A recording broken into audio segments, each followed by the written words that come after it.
By a show of hands, who has heard of the Alaska Native Claims Settlement Act, or commonly referred to as ANCSA?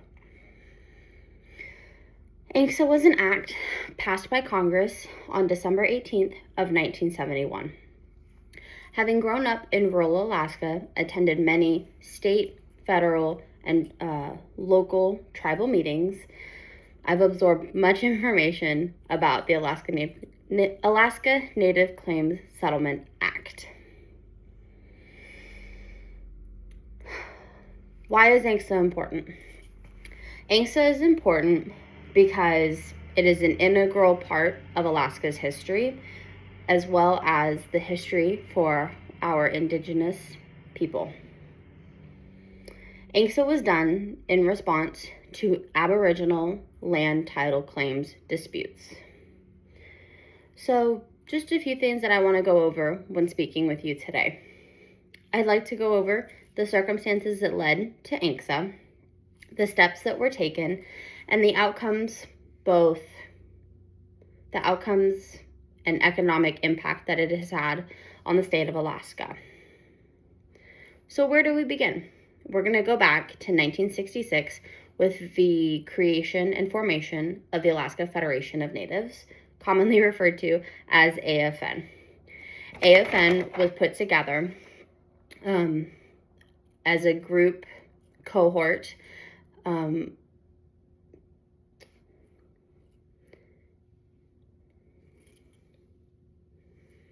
including many of the tribal groups and Native organizations across the state of Alaska.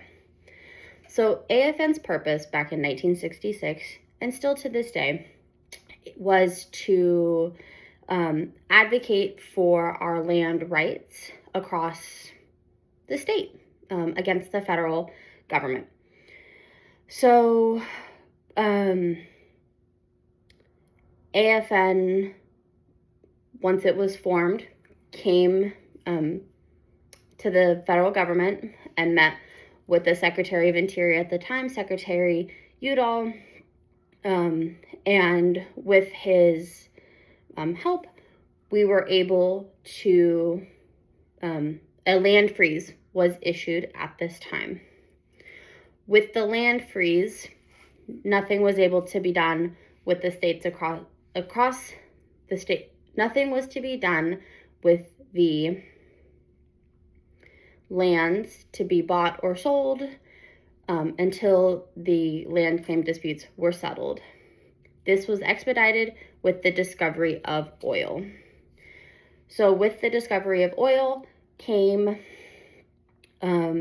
additional pressure from environmental groups, oil companies, and other groups as such.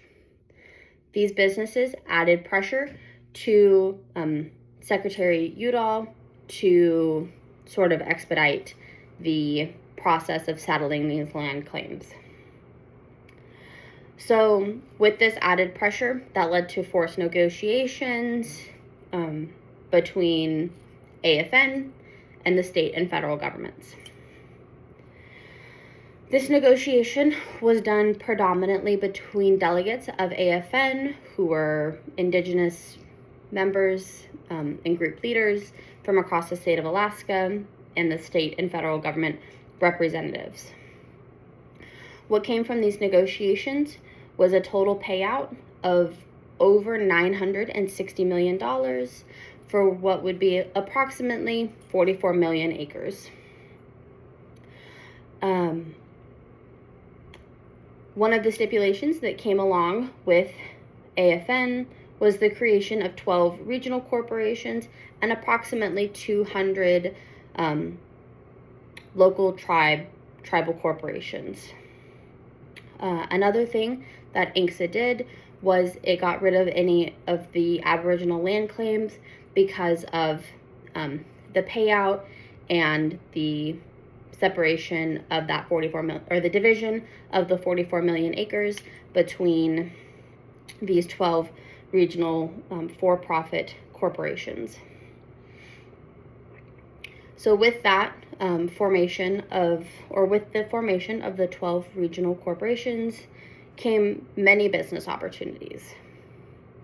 Some of those business opportunities are investing in health services, internet, business portfolio, diversification.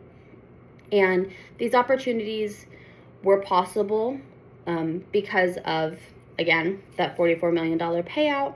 So we could grow our regional corporations and diversify our businesses and make our corporations a tad more profitable. Our regional corporations also had access to the surface and subsurface rights, had access to our subsurface and surface rights, such as timber, oil, rock, anything that we could use to sort of turn a profit. I hope this is all making sense for you, and I hope that your brains aren't mushed too much. But now that I've gone over the circumstances, the steps, and the outcomes, I hope that I've added a little bit of additional clarity for you.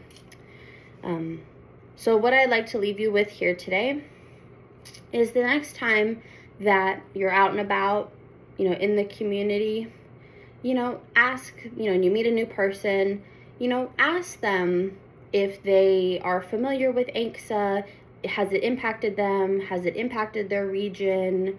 And hopefully you can impart a little bit of wisdom on them as well. Thank you.